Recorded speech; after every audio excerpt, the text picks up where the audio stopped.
Bien, bueno, metámonos de lleno entonces con el texto de Piaget. Nos vamos a centrar específicamente nosotros en el interés que Piaget tenía por el desarrollo cognitivo del sujeto en tanto sujeto de conocimiento, ¿no? Pensemos que además de su formación en biología, él tenía un fuerte interés por una pregunta epistemológica, que es cómo conoce el sujeto el mundo que lo rodea. Y más específicamente podríamos enunciar la pregunta piagetiana del siguiente modo: ¿cómo pasa el sujeto de un estado de menor conocimiento a uno de mayor conocimiento? Bien, para poder dar respuesta a esta pregunta, que tiene es una pregunta de espíritu epistemológico, Piaget va a adentrarse en el campo de la psicología. Entonces va a realizar una serie de observaciones y de experiencias con sujetos de diferentes edades para intentar dar cuenta, justamente como decíamos recién, del desarrollo cognitivo del sujeto. En este sentido, fíjense ustedes, ¿no?, que su enfoque genético y constructivista, desde su enfoque genético y constructivista, se va a preguntar justamente cómo construye conocimiento el sujeto. Entonces, como les decía recién, va a realizar una serie de observaciones y experiencias con sujetos de diferentes edades para intentar rastrear este desarrollo evolutivo. Fíjense, la obra de Piaget es vastísima y abarca no solo la biología y la epistemología, sino la psicología y el campo de la educación, ¿no? En todo este desarrollo que Piaget realiza siguiendo este interés, esta pregunta, va metiéndose por distintos campos, ¿no? Bien, entonces llegamos al primer concepto importante para pensar esta cuestión del desarrollo cognitivo, que es el concepto de inteligencia. Siguiendo Piaget, entonces, vamos a decir que la inteligencia está orientada por la adaptación del sujeto. Segunda noción importante, la adaptación. Como decía hace un rato, dentro de su vasta formación, él era biólogo y va a tener en el horizonte de su investigación y de su interés cómo logra adaptarse el sujeto de conocimiento al mundo que lo rodea.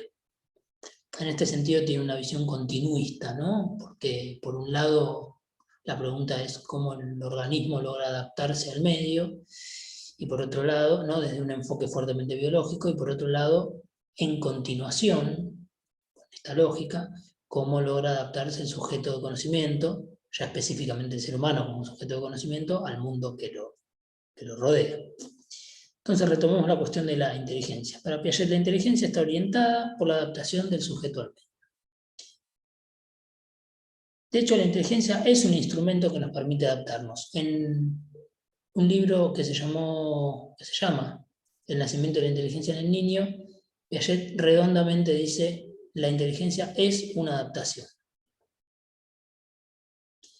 Ahora bien, esta adaptación que la inteligencia posibilita se logra por el equilibrio entre las acciones que el sujeto realiza sobre los objetos del medio y las modificaciones que el sujeto sufre a su vez a partir de estas acciones que realiza, ¿no? Hay un doble movimiento: las acciones que realiza y que transforman el medio por conocer, y a su vez las modificaciones que el sujeto, los esquemas del sujeto, ya vamos a ver de qué se trata eso, las modificaciones que los esquemas del sujeto sufren. Esto quiere decir que el sujeto es un sujeto activo en su relación con los objetos y con el medio, y que al interactuar con ellos va construyendo conocimiento. Otra noción importante, la noción de interacción. Entonces el sujeto interactúa con el objeto y en esa interacción va construyendo conocimiento. En este proceso, Piaget va a diferenciar algunos elementos que son variables de otros que no se modifican. Algunos elementos que se van modificando, evolucionando. Piensen en los estadios, por ejemplo, ahora nos vamos a meter un poco con eso, de algunos elementos que se permanecen invariantes durante todo el desarrollo. Estos últimos, a lo que no varía, lo va a llamar invariantes funcionales. Y aquellos otros elementos que sí son variables van a tener que ver con las estructuras variables. Nosotros nos vamos a detener más precisamente en los invariantes funcionales, porque dan cuenta un poco del mecanismo, del funcionamiento de la inteligencia, ¿no? En esta búsqueda adaptativa. Bueno, estas invariantes en el marco de la adaptación son la asimilación y la acomodación, que no son dos mecanismos, sino serían como dos caras del mismo mecanismo. Y del equilibrio entre estos dos elementos, el equilibrio que se da entre la asimilación y la acomodación, se da la adaptación. Lo decimos nuevamente, del equilibrio entre la asimilación y la acomodación depende la adaptación del sujeto. Ahora lo vamos a ver con un pequeño ejemplo. En este sentido, entonces, la adaptación al medio va a depender del equilibrio que haya entre lo que hacemos para aprender, para incorporar, para asimilar justamente un objeto y la modificación que sucede en nosotros a partir de esa incorporación. Vamos con un ejemplo. A un bebé recién nacido, ni bien nace, primeros días, si le ponemos un juguete, un sonajero o algo frente a él y lo movemos, todo lo que quieran, el bebé ni pelota. No va a registrar que ahí hay un objeto con el que se puede hacer algo. Pasan los días, las semanas, incluso algunos meses, y los que están alrededor los que están alrededor de él, los padres, los hermanos, quien esté, le van a jugar, le van a acercar los objetos, se lo van a colocar en la mano, va a haber ahí una interacción con el objeto mediada por el otro, eso ya me meto en otro campo, del que va a hablar la profesora Ana Fagotti. Pero bueno, la cuestión es que hay unos otros que le acercan estos objetos y a partir de esa interacción y de los movimientos repetidos, el bebé va a ir pudiendo asimilar esos objetos. ¿Qué quiere decir asimilar? Agarrar, llevárselos a la boca, moverlos, hacer algo con los objetos. De hecho, los objetos van a pasar a ser algo que tengan un sentido. Un sentido siempre en términos de a este nivel de lo sensorio-motriz, ¿no? Entonces, entre la coordinación de ciertas percepciones y ciertos movimientos, el bebé va a ir pudiendo agarrar el sonajero, llevárselo a la boca, jugar, etc. Fíjense que este objeto que no tenía ningún sentido, que no existía para el bebé recién nacido, a partir de la interacción con el objeto va a ir pudiendo va a ir pudiendo pescar que ciertos movimientos coordinados con ciertas percepciones le van a permitir asimilar ese objeto, tomarlo. De ahí en adelante, hasta ahí podemos dar cuenta del valor de la asimilación, ¿no? Estos movimientos, estas acciones sobre el objeto que le permiten incorporarlo a sus esquemas. Ahora bien, sus esquemas a la vez se van a transformar. ¿Qué quiere decir esto? Bueno, va a ser capaz de ahí en más de realizar ciertos movimientos con ese sonajero y con cualquiera para hacer algo con eso. Así como para el bebé no contaba con ciertos esquemas de acción, no había esquemas de acción que pudiesen permitirle hacer algo con eso, ahora para este niño un poco más grande, 4 o 5 meses, sí. Bien, ahora, ¿qué pasa? Si a ese bebé de 4 o 5 meses se le esconde el objeto, desaparece, deja de existir. Un bebé de esa edad, entonces, no cuenta con una representación mental que le permita saber que el objeto sigue estando, pero detrás del almohadón, supónganse, ¿no?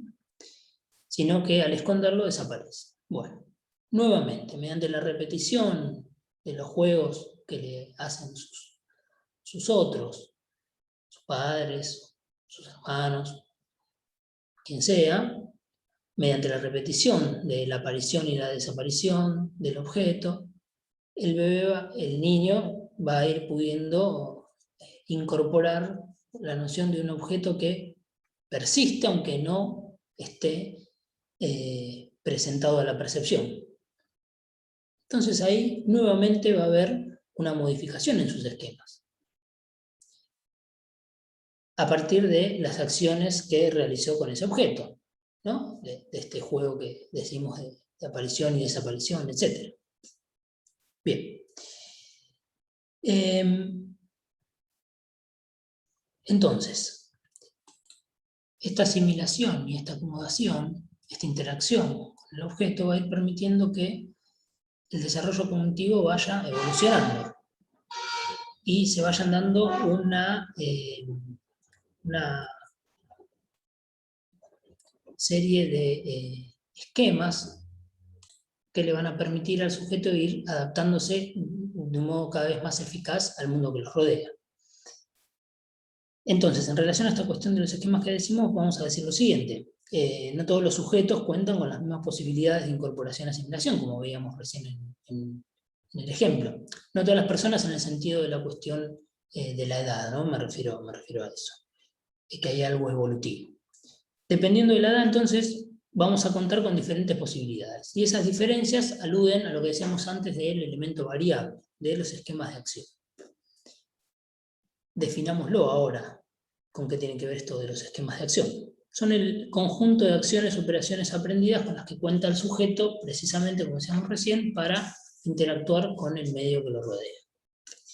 Entonces, vamos a pasar, por ejemplo, de esquemas de acción práctica, esto que decíamos al inicio, donde la percepción y lo motriz juegan un papel central, esquemas representativos y ya, por último, esquemas operatorios, ¿no? Que tienen que ver con la posibilidad de la operación mental. Primero con la dependencia de elementos concretos y después ya a un nivel formal o abstracto. Por ejemplo, ¿qué sería una operación concreta? Bueno, vieron en el colegio los problemas matemáticos están dados con, yo qué sé, manzanas. Si Juan tiene 4 manzanas y pierde 2, ¿cuántas manzanas le quedan? ¿No? Hay una necesidad de un objeto concreto que permita hacer esa operación. Ya por último, y en un nivel máximo de equilibrio entre la asimilación y la acomodación, en un nivel máximo de adaptación, podemos operar con representaciones formales, va a decir Piaget, ¿no? Entonces directamente vamos a utilizar números. Bien. En lo que respecta a nuestra unidad, entonces, para ir concluyendo, el pensamiento, por ser una función de la inteligencia, va avanzando por diferentes periodos evolutivos a partir del equilibrio progresivo entre la asimilación y la acomodación, como vimos hasta ahora. Ahora, tenemos que hacer una diferenciación ahí. El pensamiento propiamente dicho depende de esquemas representativos, ¿no? Es decir, que podemos hablar de pensamiento cuando el niño ya ha logrado construir representaciones mentales sobre lo que lo rodea. ¿Qué quiere decir esto? No va a depender exclusivamente de la presencia del objeto ahí, dado a la percepción, sino que se va a poder representar mentalmente ese objeto. Lo que decíamos antes, por ejemplo, de la construcción del objeto permanente, ¿no? De que el objeto sigue apareciendo aunque no lo tengamos ahí a la vista. Entonces, justamente cuando ya no depende exclusivamente de sus sentidos y sus movimientos del cuerpo para interactuar con el objeto, sino cuando puede formarse alguna representación mental sobre ellos. Específicamente, entonces, vamos a hablar de pensamiento en ese sentido, ¿no? Vamos a asociar la idea de pensamiento a la idea de representación. Bien, bueno, hasta acá entonces un breve repaso por el capítulo que ustedes tienen del texto de Piaget. Espero que les haya servido y ahora van a continuar con el texto de Vygotsky que va a presentarles la profesora Ana Fagotti.